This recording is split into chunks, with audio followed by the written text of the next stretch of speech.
আসসালামু আলাইকুম রহমতুল্লাহি ওয়া বারাকাতুহু। আমি engineer Mohammad Abdul Matin, junior inspector civil engineering and surveying institute. আমি ইঞ্জিনিয়ারিং অ্যান্ড সার্ভেইং ইনস্টিটিউটের পঞ্চম পর্বের ছাত্রছাত্রীদের theory of structure code number ৬৬/৪৫৪ এই সাবজেক্টটা পড়াবো। এখন এই সাবজেক্ট এর মার্কস ডিস্ট্রিবিউশন সম্পর্কে আমরা একটু আলোচনা করবো। এখন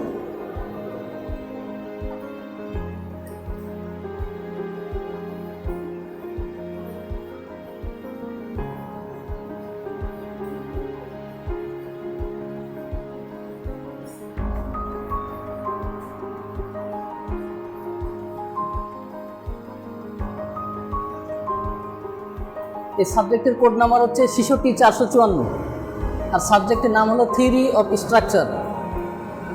এখন এই ৬৬/৪৫৪ এই কোডের একটা মিনিং আছে। তো এখানে ফার্স্ট যে 6 ব্যবহার করা হয়েছে সেইটা হলো 16 প্রবিধানে 6, আর 64 যেটা সেটা হলো ট্রেড কোড।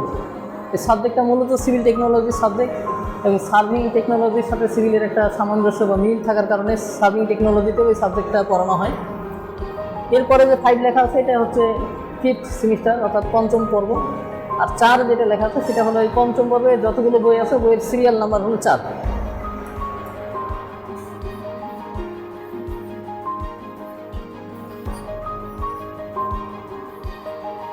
এরপরে এই সাবজেক্টের টিপিসি সম্পর্কে আলোচনা করি আমরা। টি মূলত হলো থিওরি ক্লাসের থেকে টি নিয়ে আসা হয়েছে, আর প্র্যাকটিক্যাল ক্লাস থেকে পি নিয়ে আসা হয়েছে।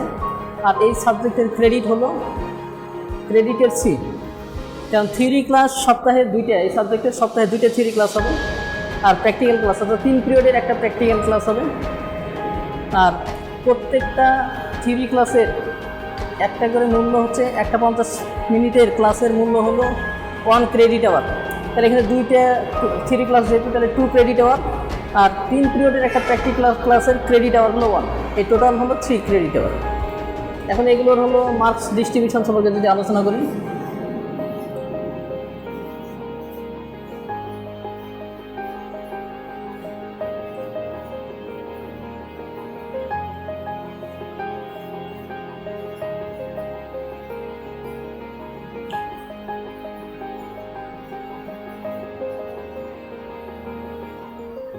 টিসি মানে থিওরি কন্টিনিউয়াস তাত্ত্বিক ধারাবাহিক, এটার মান হচ্ছে 40। টিএফ থিওরি ফাইনাল মানে পর্ব সমাপনী পরীক্ষা, এটার মার্কস হলো 60। পিসি প্র্যাকটিক্যাল কন্টিনিউয়াস, এর বাংলা হচ্ছে ব্যবহারিক ধারাবাহিক, এটার মান হচ্ছে 25। পিএফ প্র্যাকটিক্যাল ফাইনাল, এর বাংলা হচ্ছে ব্যবহারিক সমাপনী, এর মান হচ্ছে 25। এই টোটাল হলো 150, অর্থাৎ এই সাবজেক্টের মার্কস ডিস্ট্রিবিউশন হলো 150 এবং কোন খাতে কত নাম্বার সেই বিষয় সম্পর্কে এখানে আলোচনা করা হলো।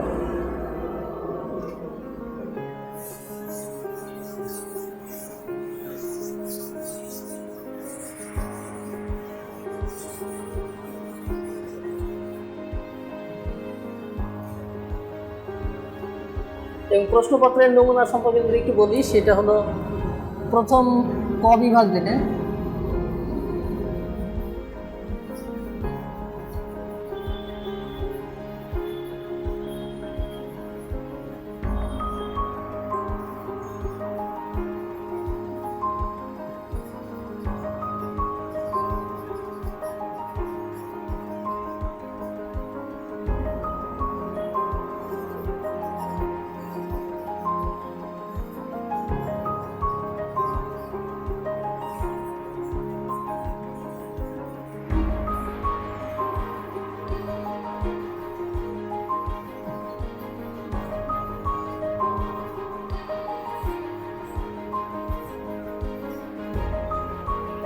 অর্থাৎ ক বিভাগে থাকবে অতি সংক্ষিপ্ত প্রশ্ন। এখানে 10টা প্রশ্ন থাকে, প্রত্যেকটা প্রশ্নের মান হলো 10 1 করে, অর্থাৎ 10 × 1 10। আর খ বিভাগে সংক্ষিপ্ত প্রশ্ন, এখানে অতি সংক্ষিপ্ত চাইতে একটু বেশি বড় করে লেখার মতো প্রশ্ন থাকে। এখানে 10টা প্রশ্ন থাকবে এবং প্রত্যেকটা প্রশ্নের মান হলো 2 20। আর গ বিভাগে থাকে রচনামূলক প্রশ্ন, এখানে 6টা প্রশ্ন থাকে, 5টার অ্যান্সার দিতে হয়, এই টোটাল হলো 30। কিন্তু কোভিড-19-এর কারণে যেহেতু ক্লাস সঠিকভাবে নেওয়া সম্ভব হয় না, অনলাইনে ক্লাস নিতে হয়, এই কারণে কারিগরি শিক্ষা বোর্ড ছাত্রদের সুবিধার কথা বিবেচনা করে এটাকে গতবার যেটা করেছিল, যত মার্কের প্রশ্ন হয় তার 50%-এর অ্যান্সার দিতে হবে এবং যে কোনো শাখা থেকে সে 50% অ্যান্সার দিতে পারে, 30 মার্কের অ্যান্সার দিতে হবে।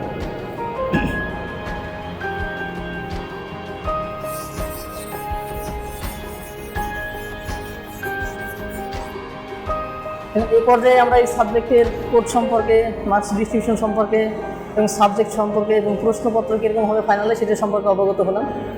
এখন আমরা পড়াশোনার দিকে অগ্রসর হব। এই সাবজেক্টের প্রথম যে চ্যাপ্টার, সেই চ্যাপ্টারের নাম হচ্ছে বিমের শিয়ার ফোর্স এবং বেন্ডিং মোমেন্ট।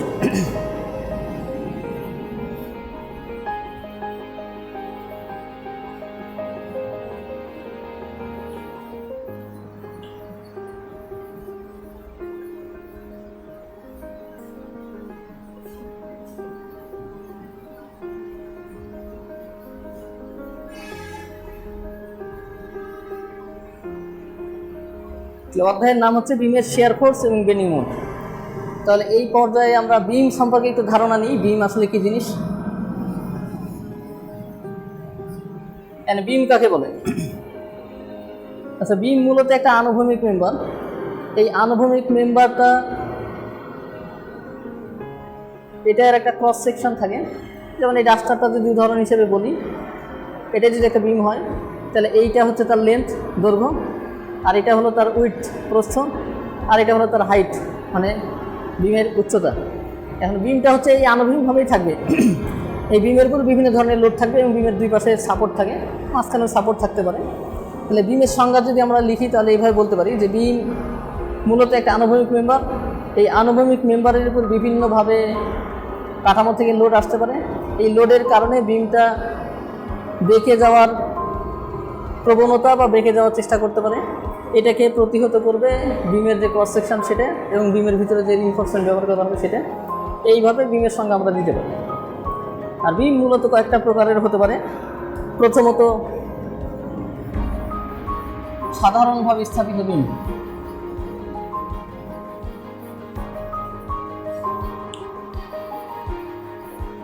এখন সাধারণভাবে স্থাপিত বিম কাকে বলে?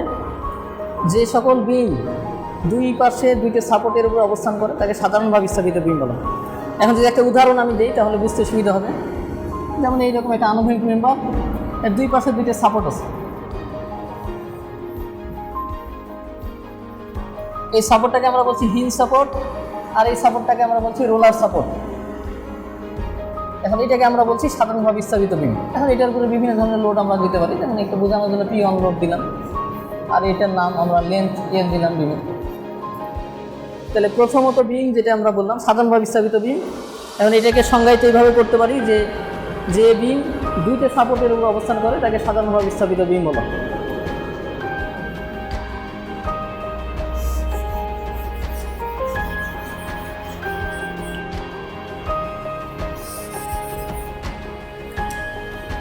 দুই নাম্বার হচ্ছে আমাদের ক্যান্টিলিভার বিম।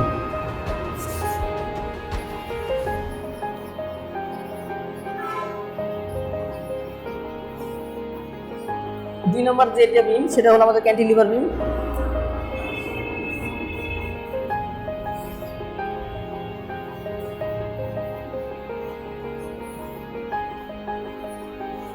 তো ক্যান্টিলিভার বিম কাকে বলে? এটার সঙ্গে আমরা এইভাবে দিতে পারি যে বিম এর একটা প্রান্ত আবদ্ধ থাকবে আর অন্য প্রান্তটা মুক্ত বা খোলা অবস্থায় থাকবে, সেইটাকে আমরা আবদ্ধ বিম বলছি।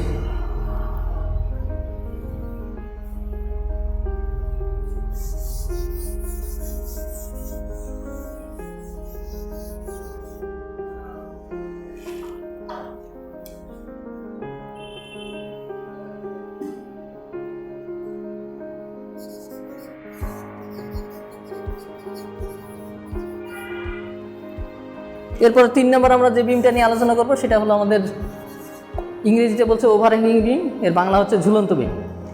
তো যে সকল বিম এক পার্শ্বেও হতে পারে উভয় পার্শ্বেও হতে পারে, সাপোর্ট থেকে বাইরে বের হয়ে থাকবে অর্থাৎ ঝুলন্ত অবস্থায় থাকবে, তাকে ঝুলন্ত বিম বলা হয়। যদি আমরা উদাহরণ দিই তাহলে এরকম হবে।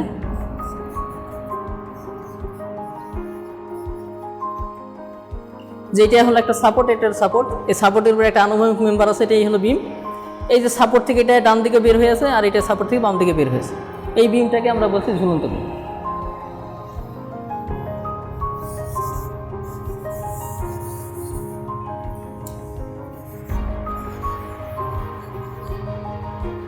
এবং চতুর্থ নম্বরে যে বিমটা নিয়ে আলোচনা করবো সেটা হচ্ছে আমাদের আবদ্ধ বিম। আবদ্ধ বিম কাকে বলে? যেই সমস্ত বিম এর উভয় পার্শ্ব অর্থাৎ উভয় পার্শ্বই আবদ্ধভাবে আটকানো থাকে তাকে আবদ্ধ বিম বলা হয়।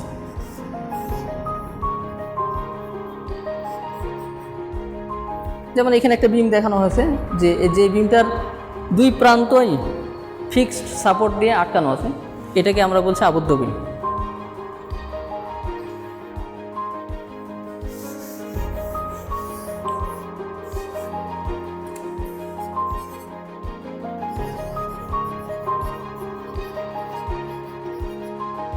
পঞ্চম নম্বরে যে বিম নিয়ে আমরা আলোচনা করব সেটা হচ্ছে অবিচ্ছিন্ন বিম, অর্থাৎ যেই বিমের একাধিক সাপোর্টের উপর অবস্থান করে। যেমন এটা হলো একটা সাপোর্ট, এটা আর একটা সাপোর্ট, এটা আর একটা সাপোর্ট, মানে যে সমস্ত বিম একাধিক সাপোর্টের উপর অবস্থান করে তাকে আমরা বলছি অবিচ্ছিন্ন বিম। এইটা আবার দুই ধরনের হতে পারে, একটা হচ্ছে স্ট্যাটিক্যালি ডিটারমিনেট আর একটা হলো স্ট্যাটিক্যালি ইনডিটারমিনেট। অর্থাৎ যে সমস্ত বিমের এই সাপোর্টের প্রতিক্রিয়া বলের মান সাম্য অবস্থার সূত্র প্রয়োগ করে নির্ণয় করা যায় তাকে স্ট্যাটিক্যালি ডিটারমিনেট বিম বলা হয়। আর যে সমস্ত বিমের সাপোর্ট প্রতিক্রিয়া বলের মান সাম্য অবস্থার সূত্র প্রয়োগ করে নির্ণয় করা যায় না তাকে স্ট্যাটিক্যালি ইনডিটারমিনেট বিম বলা হয়। আমাদের এই সিলেবাসের মধ্যে অর্থাৎ ডিপ্লোমা লেভেলে স্ট্যাটিক্যালি ডিটারমিনেট বিম এগুলো আমাদের সিলেবাসের মধ্যে আছে, আর স্ট্যাটিক্যালি ইনডিটারমিনেট বিম যেগুলো সেগুলো আমাদের সিলেবাসের মধ্যে নাই। এটা একটা হায়ার এডুকেশন যারা করতে যাবে, গ্রাজুয়েশন করতে যাবে তাদের সিলেবাসের মধ্যে থাকবে। আচ্ছা, এই পর্বে আমরা বিম সম্পর্কে আলোচনা করলাম। এখন বিমের উপরে কত ধরনের লোড আসতে পারে এই লোডগুলো নিয়ে এখন আমরা আলোচনা।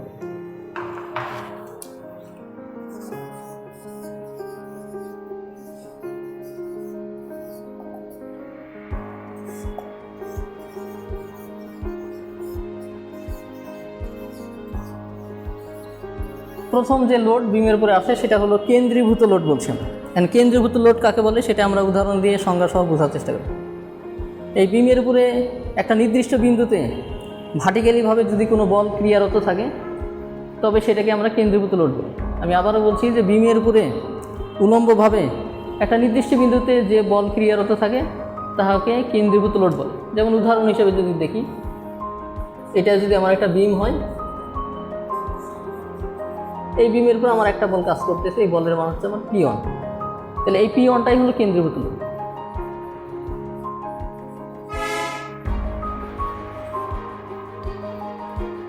তাহলে একটা বিমের উপরে একটা নির্দিষ্ট বিন্দুতে উলম্বভাবে যে বল কাজ করে, এই যেমন বলটা কাজ করছে একবারে উলম্বভাবে কাজ করছে একটা নির্দিষ্ট বিন্দুতে, এই জন্য এটার নাম হয়েছে কেন্দ্রীভূত লোড। এখন আমরা 2 নম্বরে যে এইটা আলোচনা করবো সেটা হলো সমভাবে বিস্তৃত লোড।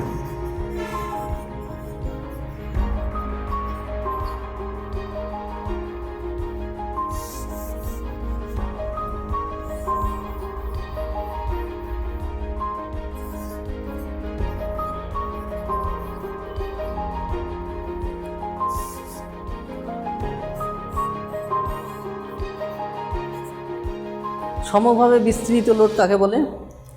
এখানে আমরা একটা চিত্র পাশাঙ্কন করেছি, চিত্র দেখে বুঝতে আমাদের সুবিধা হবে যে একটা বিমের উপরে যখন বিমের প্রত্যেকটা সেকশনে সমান লোড ক্রিয়ারত থাকে তাহাকে সমভাবে বিস্তৃত লোড বলে। যেমন পাশে চিত্র দেখানো আছে একটা সাধারণভাবে স্থাপিত বিমের উপরে প্রত্যেকটা অংশেই এই যে লোডগুলো সমান দেখানো আছে, এটাকেই বলছি আমরা সমভাবে বিস্তৃত লোড। 3 নম্বর যেটা আলোচনা করবো সেটা হলো আমাদের অসমভাবে বিস্তৃত লোড। অসমভাবে বিস্তৃত লোড কাকে?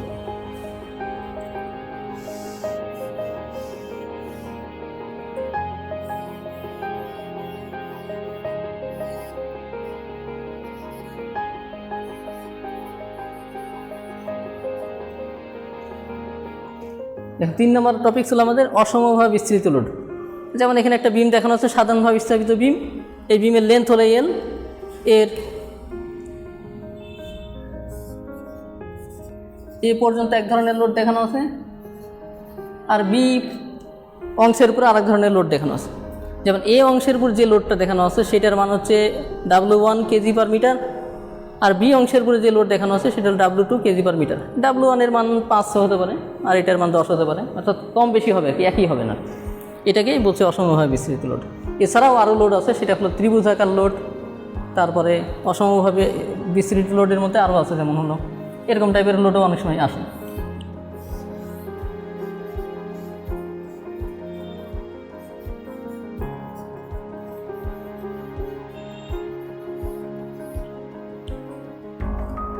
এটাও এক ধরনের লোড, ত্রিভুজাকার লোড। তবে এই লোড স্ট্রাকচারের উপর খুব কমই আসে আর কি।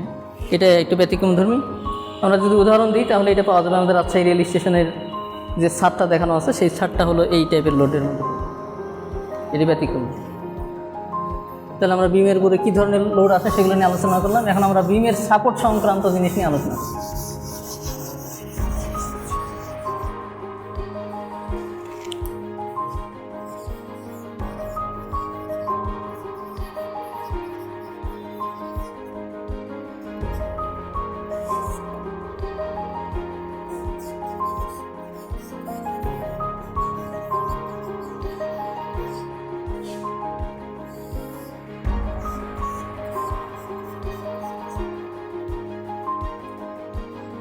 এখন আমরা বিমের সাপোর্ট নিয়ে আলোচনা করব। সাপোর্ট মূলত 3 ধরনের হয়। প্রথমে যেটা আমরা দেখাইছি সেটা হলো হিঞ্জ সাপোর্ট, এবং হিঞ্জ সাপোর্টের একটা চিত্র আমি পাশে অঙ্কন করে দেখিয়েছি। যে হিঞ্জ সাপোর্টটা মূলত 2 ধরনের বলকে রেজিস্ট বা প্রতিহত করার মতো তার সামর্থ্য বা অ্যাবিলিটি আছে। প্রথমত সে উলম্ব বলকে প্রতিহত করতে পারে, দ্বিতীয়ত সে আনুভূমিক বলকে প্রতিহত করতে পারে। অর্থাৎ একটা হিঞ্জ সাপোর্ট এর বৈশিষ্ট্য হলো সে 2 ধরনের জিনিসকে প্রতিহত করতে পারে। একটা হচ্ছে উলম্ব বল প্রতিহত করতে পারবে, আনুভূমিক বলও প্রতিহত করতে পারবে। অর্থাৎ এই বিমটার উপরে যদি উলম্বভাবে কোনো লোড পড়ার কারণে সেটা নিচের দিকে বসে যাওয়ার চেষ্টা করবে, আর এই প্রতিক্রিয়া বলটা তাকে স্বস্থানে ধরে রাখার জন্য চেষ্টা করবে। আর আনুভূমিক যদি কোনো বল এই বিমের উপর কাজ করে, যেটার কারণে বিমটাকে সে সামনের দিকে বা আনুভূমিকভাবে মুভ করানোর বা সামনের দিকে অগ্রসর করার চেষ্টা করবে, এই আনুভূমিক বলের যে প্রতিক্রিয়ার যে ইয়েটা আছে, এই অংশটা এই আনুভূমিকটাকে প্রতিহত করার চেষ্টা করবে। আর 2 নম্বর সাপোর্ট হলো রোলার সাপোর্ট।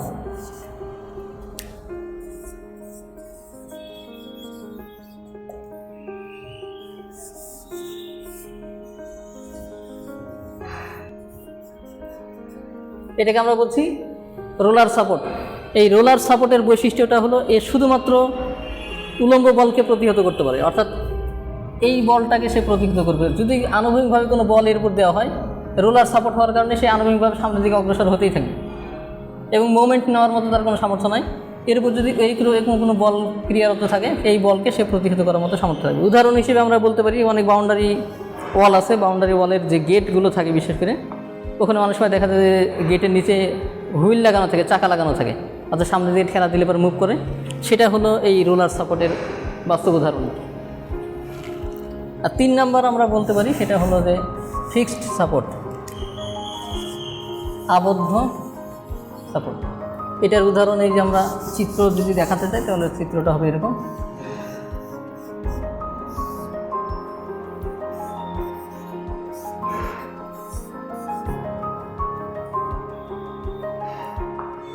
অর্থাৎ সাপোর্ট 3 ধরনের, 2 ধরনের আলোচনার পর 3 নম্বর যেটা আমরা বলছি সেটা হচ্ছে আবদ্ধ সাপোর্ট।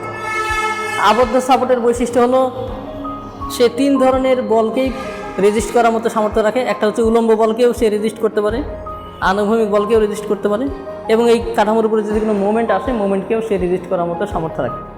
এই মূলত সাপোর্ট সম্পর্কে আমাদের আলোচনা গেল।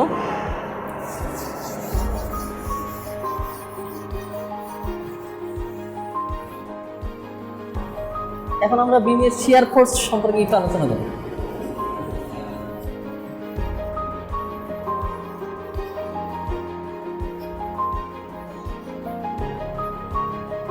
এখন বিমের শিয়ার ফোর্স কাকে বলে? যে একটা বিমের যে কোনো সেকশনের ডানে অথবা বামে ক্রিয়াশীল সকল উলম্ব বলগুলির বীজগণিতিক যোগফলকেই ওই সেকশনের শিয়ার ফোর্স বলা হয়। আমি আবারও বলছি সংজ্ঞাটা, যে বিমের যে কোনো সেকশনের ডানে অথবা বামে ক্রিয়াশীল সকল উলম্ব বলের বীজগাণিতিক যোগফলকে ওই সেকশনের শিয়ার ফোর্স বলা হয়।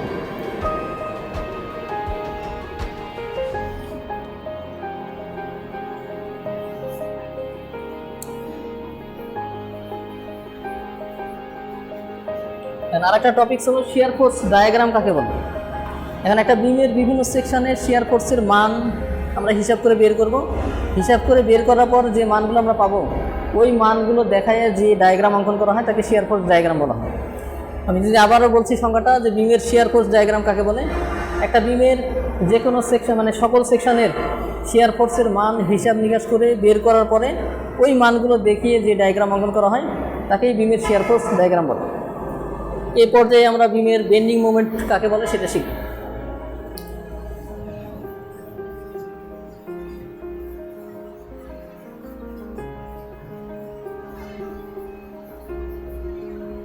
বিমের বেন্ডিং মোমেন্ট কাকে বলে? মোমেন্ট মূলত হলো এরকম একটা জিনিস যেইটার কারণে একটা বস্তু মানে ঘোরার প্রবণতার সৃষ্টি হয়। যেহেতু এখানে বেন্ডিং কথাটা আসছে, মোমেন্টটা মূলত যে কোনো একটা বলের সাথে তার উলম্ব দূরত্বের গুণফলকে মোমেন্ট বলা হয়। অ্যান্ড যেহেতু বেন্ডিং মোমেন্ট বলছে যে বিমের বেন্ডিং মোমেন্ট কাকে বলে, তাহলে বিমের যে কোনো সেকশনের বলের মোমেন্টের বীজগাণিতিক সমষ্টিকে ওই সেকশনের বেন্ডিং মোমেন্ট বলা হয়। আমি আবারও বলছি, বিমের যে কোনো সেকশনের ডানে অথবা বামে ক্রিয়াশীল বলের মোমেন্টের বীজগাণিতিক সমষ্টিকে ওই সেকশনের বেন্ডিং মোমেন্ট বলা হয়। এখন আমরা বেন্ডিং মোমেন্ট ডায়াগ্রাম কাকে বলে এটা যদি শিখি,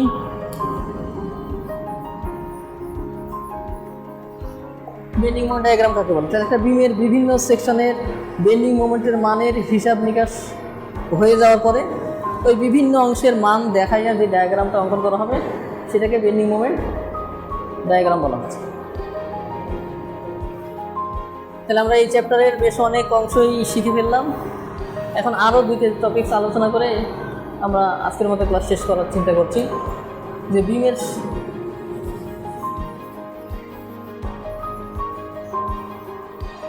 শিয়ার ফোর্স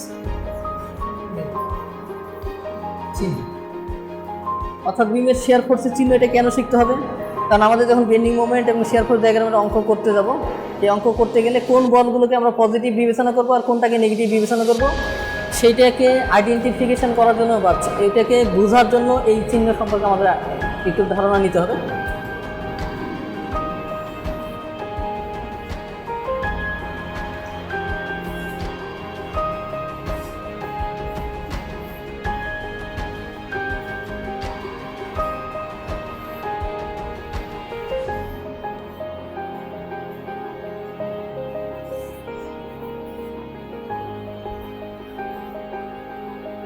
এখানে আমি দুইটা চিত্র অঙ্কন করেছি।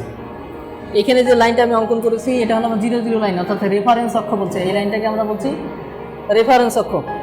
রেফারেন্স লাইনের উপরে হলো পজিটিভ, রেফারেন্স লাইনের নিচে হলো নেগেটিভ। এখন এইখানে যে চিত্রটা হয়েছে এই চিত্রটা হলো এরকম।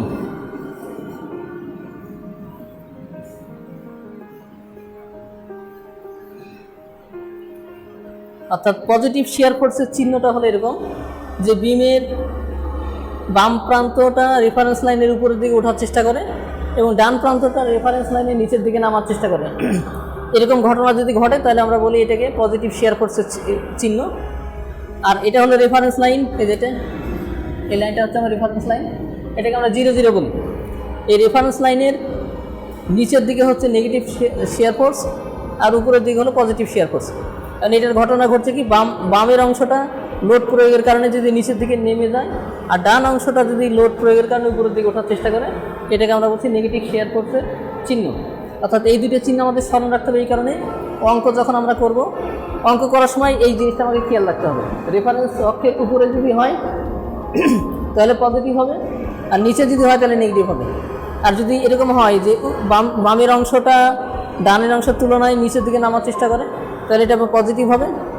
আর যদি বামের অংশটা ডানের অংশের তুলনায় নিচের দিকে নামার চেষ্টা করে তাহলে এটা নেগেটিভ শিয়ার ফোর্স হবে। এই দুটো চিহ্ন আমাদের স্মরণ রাখতে হবে। এই দুটো চিহ্ন স্মরণ না রাখলে আমাদের অঙ্ক করার সময় একটু কঠিন হবে।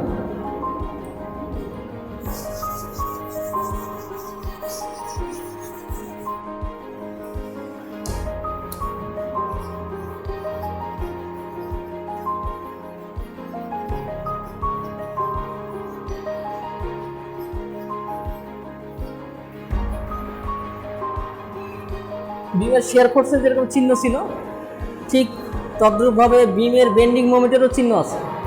অর্থাৎ বিমের উপর লোড প্রয়োগের কারণে বিম দুইভাবে বাঁকাতে পারে, একটা হলো এইভাবে বাঁকাতে পারে,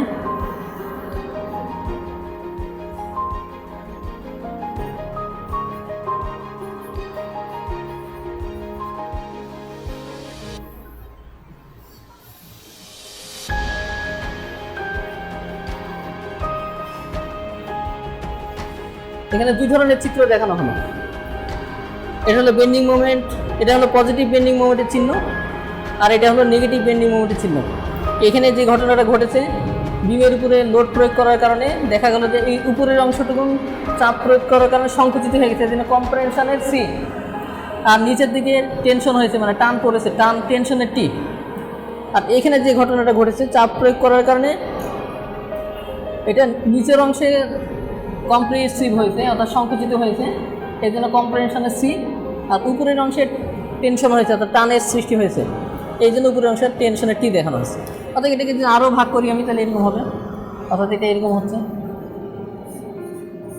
মানে এদিকে টান, মানে টেনশন হচ্ছে, টান করছে, যার কারণে টি আসছে, আর এটা সংকুচিত হয়ে যাচ্ছে, সংকুচিত হয়ে যাওয়ার কারণে কম্প্রেনশনের সি। এইখানেও ঠিক একই ঘটনাই ঘটছে, এখানে তার উল্টাটা। অর্থাৎ এখানে যে দুইটা চিত্র দেখানো হলো, এটা হলো বেন্ডিং মোমেন্টের চিহ্ন। অর্থাৎ এরকম ঘটনা যদি ঘটে, অর্থাৎ উপরে যদি কম্প্রেনশন হয়, নিচে যদি টেনশন হয়, তাহলে পজিটিভ বেন্ডিং মোমেন্ট হবে, আর উপরে যদি টেনশন হয়, নিচে যদি কম্প্রেনশন হয়, তাহলে এটা নেগেটিভ বেন্ডিং মোমেন্ট হবে। এই দুটোও আমাদেরকে খেয়াল রাখতে হবে, কারণ এটা অঙ্ক করার সময় কাজে লাগবে।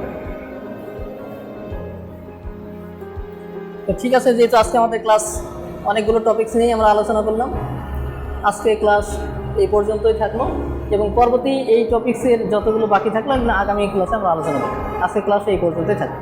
তোমরা সবাই ভালো থাকো, সুস্থ থাকো।